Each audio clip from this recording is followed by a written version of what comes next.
That was domination.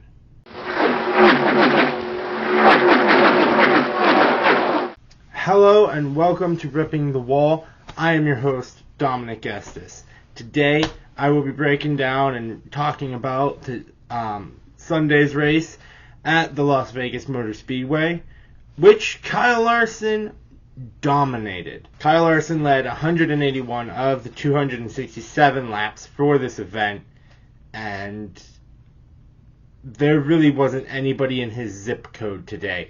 The only person who was almost there was Tyler Reddick, and even he couldn't quite get there with enough time to spare. He had a charge at the end, but just didn't work out for him. So to start off with this race recap, again with the early cautions, we've been seeing a lot of those lately, with the last 2 weeks being Daytona and Atlanta, and then this week we saw Christopher Bell bring out the caution on lap 11, and then pit stops happened, and during that pit stop cycle, the lug nut on the right front of Chris Buescher's machine was not tightened all the way, and it came off in the middle of the next run. Chris Buescher smacked the wall hard. The safety crews were out working on the wall for a couple of minutes. They had to red flag the race so that the safety crews could weld the safer barrier back together. And so after that, stage 1 and stage 2 kind of just sorted themselves out. They went green. Not a whole lot of problems. The occasional caution every now and then, but nothing big, nothing major like we've been seeing the past few weeks. Again, I listened to this race on the NASCAR app. I did not watch it, but they had their hands full calling this race. It sounded like we had some really good racing. There were unexpected people up at the front spire. I'm looking at you. Corey LaJoie was running in the top 5 for a long time before he spun out, unfortunately. A couple of surprises in the top 10. Noah Gragson being one of them, and the other one, even though it's not really that much of a surprise because of how well he's been running and he already won a race this year, it's just the fact that they were able to battle back from an early misfortune. The 24 team of William Byron, they had a giant trash bag on their hood somehow, and it just blocked off all the air to that car. Byron had to pit, went down a lap early, but they kept battling, they kept going, and somehow they come away in 10th, which is an amazing W for that team after this weekend. Towards the end of stage 2, you saw Bubba Wallace with an issue we've seen before, but we haven't seen it since the beginning of the next-gen car, and that would be the lug nut not wanting to come off of the 23 machine. We saw this at Kansas, I believe, in 2021 with Eric Jones in the 43 car, but we hadn't seen it since, which is good, but I'm not entirely sure how they managed to get that wheel off eventually. I think they had to either cut it off. I know that they were calling people up on the radio, and the pit reporters were talking about they had a massive torque wrench and like a bit that went on the end of the wrench so that they could have enough force to get the lug nut off, and apparently they bent it in half. I mean, it's a good thing that we haven't seen the lug nut issue a ton. And the lug nut getting stuck is not surprising to me. It is surprising, but it's also surprising how much difficulty teams have getting that lug nut off. They had a massive 3-foot-long torque wrench, and it bent that in half. They couldn't get the extra powered gun to work, and I think eventually they just had to cut the wheel off, which is what had to happen at Kansas a few years back. So we need to figure out a way to get the wheel off, because that ruined Bubba Wallace's day. He was having a pretty good day, and then he ends up finishing about 13 laps down.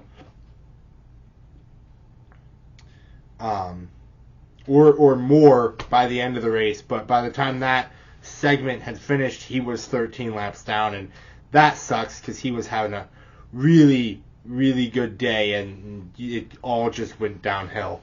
Then you had the final stage, and Corey LaJoie spinning was really the only thing that slowed that stage. You had at one point Bubba Wallace was helping Tyler Reddick catch Kyle Larson, but not in the normal, I'm going to block you because I'm lapped and I'm in front of you, so I'm just going to block you and let my teammate catch up. No, it was more like drafting, like tandem drafting, pushing him down the backstretch, letting him just kind of go off into the corner. They worked and really closed that gap, and that was at the end of stage 2, and I thought that maybe the two 2311 cars would do that at the end of the race. Bubba Wallace got a little... Bubba Wallace kind of held up Larson for a little bit, but then let him go. And then Tyler Reddick just pulled out way too far ahead of Bubba, and they could not catch back up to each other. I thought at the end, Kyle Larson was going to get passed by Reddick and Bubba. I thought they were going to work together like they had at the end of stage 2 and maybe make the pass for Reddick, but when Larson went by Bubba and then Reddick went by Bubba, Reddick got way too far ahead of Bubba, and so it just kind of got too far. He got a little far out. They couldn't back up to each other and get the runs, and so it was just mano-a-mano Reddick versus Larson, and for the third time, Larson came out the victor. You don't see a ton of good old-fashioned dominant races where the dominant car wins the race, because nowadays a caution will come out late, and so that will throw everything off. But I enjoyed the race. Overall, I'd say it was a very solid race, very entertaining. There was a lot of passing, this and that, going back and forth, and I think this was a very good race. Yeah, that's my race recap. I'd say this race got like probably a 7.5 out of 10. It was good, but it wasn't great. There was the factor of Kyle Larson just running away and dominating this race, which, even though I do enjoy watching Kyle Larson race, it does get a little boring when you're just out there dominating the race and nobody can touch you. So that's my thoughts on the race. Congrats to Kyle Larson.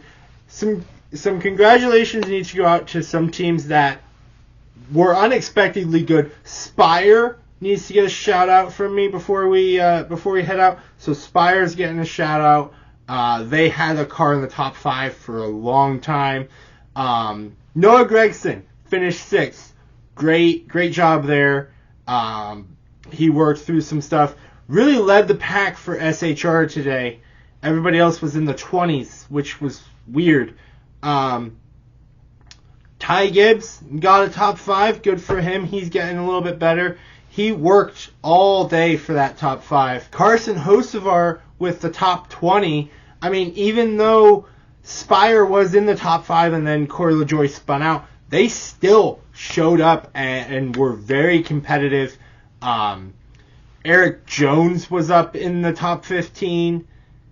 It was a very interesting race. A lot of parity. You didn't really see a ton of one manufacturer in one, like all throughout the top 10. The top 6 was 2 Chevys, 2 Fords, 2 Toyotas. So a lot of parity, and that's good. Chris Buescher, unfortunately, he'll be losing some pit crew members for that tire coming off, and just unable to. You drove all the way out there, and you ran 30 laps, and then you go next week, and you're already down one car because you got to fix it. And I mean, it's just that's just rough on the team, and you feel bad for him knowing how much time and effort goes into preparing one of those cars. But that's my shout-outs. That's my thoughts. Let me know what you think in the comments below. Sorry this video is a little all over the place. Thanks for watching. I'm Dominic Estes. This has been Ripping the Wall. See you next time.